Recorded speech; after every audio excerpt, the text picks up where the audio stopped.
ایک کال شامل کرتے ہیں عائشہ کی۔ السلام علیکم عائشہ، وعلیکم السلام۔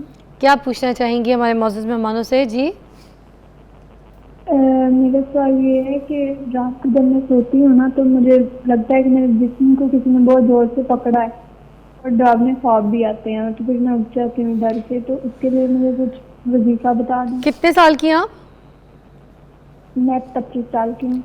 شادی شدہ ہے یا آپ کنواری ہیں؟ نہیں ابھی شادی نہیں ہے۔ ابھی شادی نہیں ہوئی، اچھا ٹھیک ہے، آپ کو ابھی جواب بتاتے ہیں۔ جی آپ بتائیے گا حفیظہ کہ 25 سال کی ہیں، ان کو یہ لگتا ہے کہ ان کو کسی نے رات کو جب وہ سو رہی ہوتی ہیں کہ پکڑا ہوا ہے، وہ کون ہے، کیا وہم ہے، کیا چیز ہے، اس کے بارے میں جانتے ہیں۔ جی حفیظہ دیکھیں، یہ جو بچی نے اپنا مسئلہ بتایا ہے، اس کا بہترین حل یہ ہے کہ حدیث شریف میں آتا ہے کہ جب بندہ صبح اٹھتا ہے تو اس کے سارے اعضاء جکڑے ہوئے ہوتے ہیں۔ جب وہ وضو کرتا ہے اور صبح کی نماز پڑھتا ہے تو وہ اس کے جکڑے ہوئے اعضاء کھل جاتے ہیں، اور لیٹ تک سونا اور سورج کا طلوع ہو جانا، حدیث میں آتا ہے کہ شیطان جو ہے انسان کی گدی پر پیشاب کر دیتا ہے۔ تو اب اس کا سب سے بہترین طریقہ تو یہ ہے کہ بر وقت اٹھا جائے، فجر کی نماز پڑھی جائے اور صبح کے اذکار کیے جائیں۔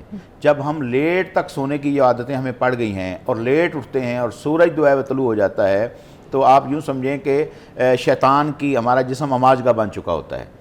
اچھا، جب آپ صبح اٹھے، فجر پڑھی، حدیث میں آتا ہے کہ اس کے اعضاء کھلنا شروع ہو جاتے ہیں۔ پھر آپ صبح کے اذکار کرتے ہیں، اعضاء مزید کھل جاتے ہیں۔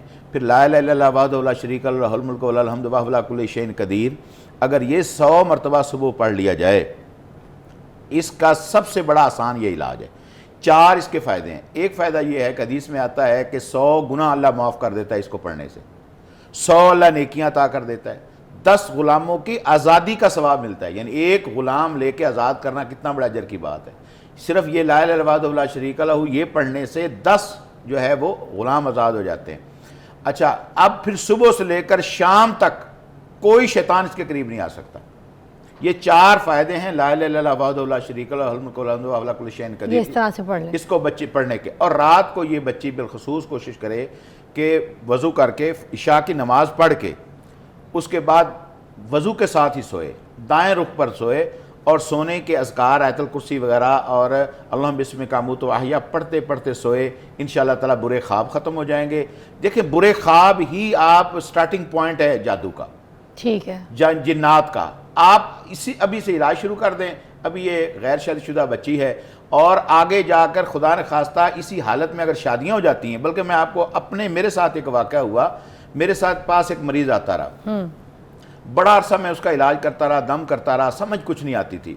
ایک دن اللہ سے دعا کی کہ یا اللہ یہ بچی ہے، 2-3 بچے تھے اس کے، تو یہ بیچاری بڑی پریشان ہے، اس کا شوہر بھی ساتھ آتا تھا، دور دیہاتوں سے آتے تھے وہ۔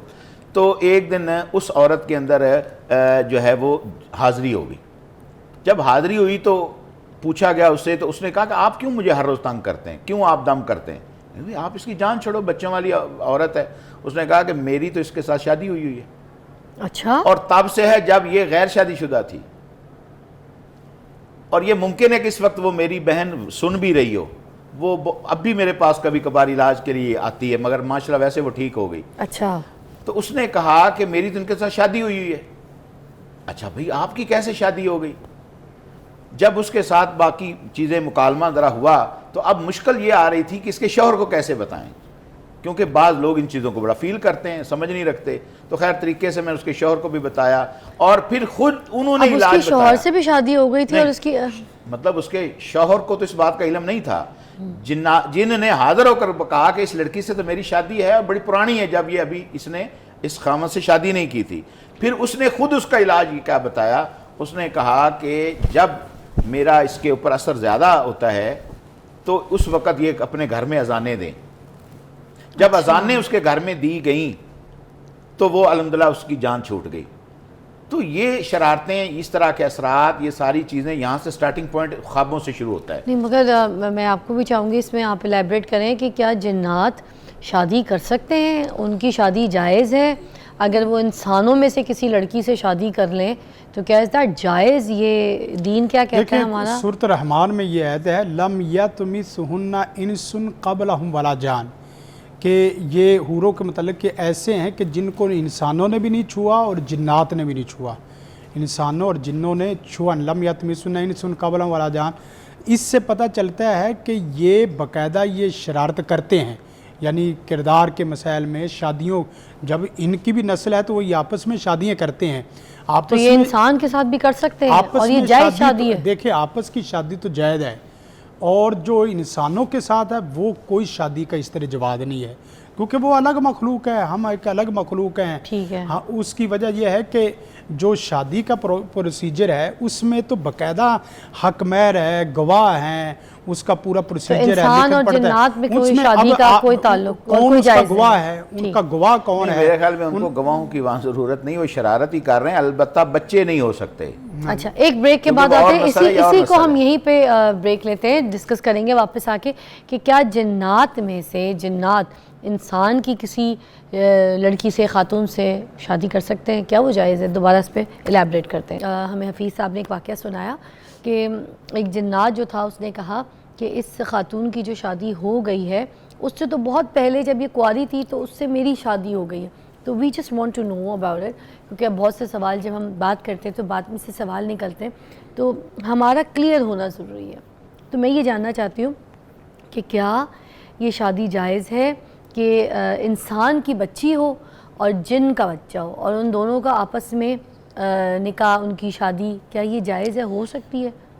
بات ہو رہی تھی کہ شادی شرعن ہے وہ تو نہیں ہوتی، سیدھی بات ہے، کیونکہ اس کا ایک پورا پروسیجر ہے جو کہ ہمارے سامنے نہیں آ سکتا، صاف لفظوں میں نہیں ہو سکتی اور جائز نہیں ہے۔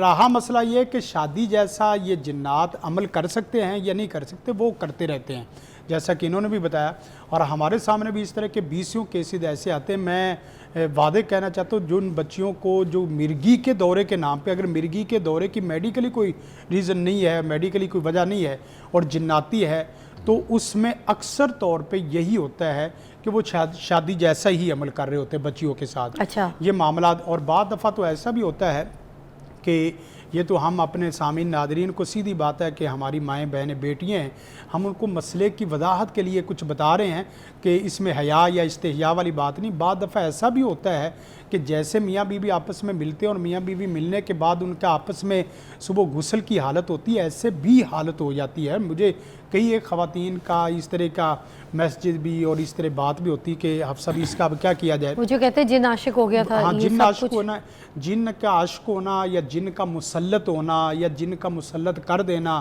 یا کسی کے رشتے کو خراب کرنے کے لیے جادو کر دینا، یہ تمام شکلیں ہوتی ہیں۔ بس اوقات ہوتا ہے کہ جن بذات خود اس سے کوئی اس کا تعلق نہیں ہے، لیکن آپ کے جو حاسدین ہیں، آپ کے جو شریک ہیں، وہ آپ کے متعلق کچھ ایسے جادو کر دیتے ہیں کہ جس جادو کی وجہ سے آپ کا اصل میاں بیوی کا رشتہ خراب ہو جاتا ہے، دوسرا رشتہ وہ شروع ہو جاتا ہے۔ اور جنات بعض دفعہ یہ کہتے ہیں کہ سیدھی بات ہے، میں ابھی پیچھے میں ایک ہفتہ پہلے کیس کر رہا تھا، وہ کہتے ہیں آپ صاحب ایک بات کہ اگر اس نے اپنی جان بخشی کرنی ہے تو صرف وہ فلاں بندے کا نام نہیں میں لیتا، فلاں بندے کے پاس نہ جائے، بس اگر اس نے ہمارے اس بات ساتھ نہیں نہ رہ رہا تو ہم اس چیز کو نہیں برداشت کریں گے، یہ فلاں بندے کی، یعنی اس کے ہسبینڈ کا مسئلہ ہے۔ اچھا، اور یہ بھی مجھے اس کی بھی ذرا الیبریشن کر دیجئے کہ کیونکہ یہ حدیث چونکہ میں نے پہلی مرتبہ سنی ہے کہ شیطان جو ہے وہ گدی میں پیشاب کر دیتا ہے اگر کوئی انسان لیٹ سو کے اٹھتا ہے، تو اس کے بارے میں بھی تھوڑا سا الیبریٹ کر دیجئے۔ دیکھیں یہ پہلی مرتبہ وضاحت کی ہے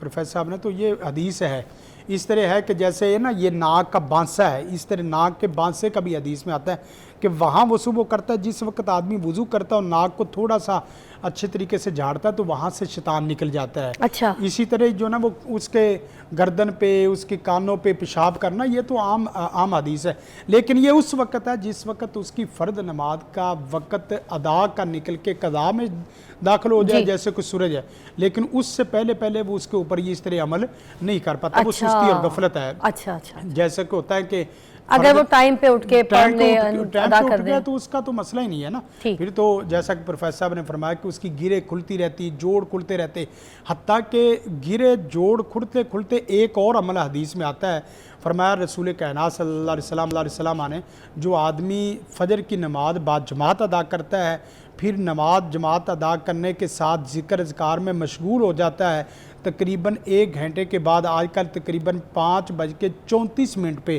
آج کی جو اشراق کی نماز ہے، وہ اشراق کی اگر نماز پڑھتا ہے تو انسان کے جو 360 جوڑ ہیں ان 360 جوڑ کا اللہ کی طرف سے اس کا وہ صدقہ ادا ہو جاتا ہے. ماشاءاللہ. جو آدمی چاہتا ہے اس کے سارے جسم کے جوڑ کھلے رہیں. یقین کریں ہم نا رات میں 2 بجے تک ہم لگے رہے ہیں, کچھ پروگرام تھے, صبح پھر فجر کے بعد, تو کبھی کسی جوڑ میں کبھی کوئی مسئلہ نہیں ہوتا. اس لیے میں نے اپنے والد گرامی کو دیکھا, آخری بات اسی کے متعلقہ, کہ بیٹا میں نے زندگی میں کبھی اشراق نہیں چھوڑی. یہی وجہ تھی کہ ہم نے ان کو آخر عمر تک کبھی کسی ڈاکٹر کے پاس, کبھی کلینک میں, کبھی کسی جگہ دوائی لیتے ہوئے نہیں دیکھا. تو جو آدمی چاہتا ہے, جو عورت چاہتی ہے اس کے جوڑ ہاتھوں کے کھلے, اس کے پاؤں کے ٹانگوں کے کھلے, وہ اشراق کی نماز کی پابندی کر لے, اور ساتھ سبحان اللہ, الحمدللہ, اللہ اکبر, لا حول ولا قوت الا باللہ, لا الہ الا اللہ وحدہ لا شریک لہ, لہ الملک و لہ الحمد وہو علی کل شیء قدیر 33 دفعہ یہ پڑھتے رہیں. یقین کرے وہ کاموں کو تھکا دے گا, کام اس کو نہیں تھکائے گا. ایک کال شامل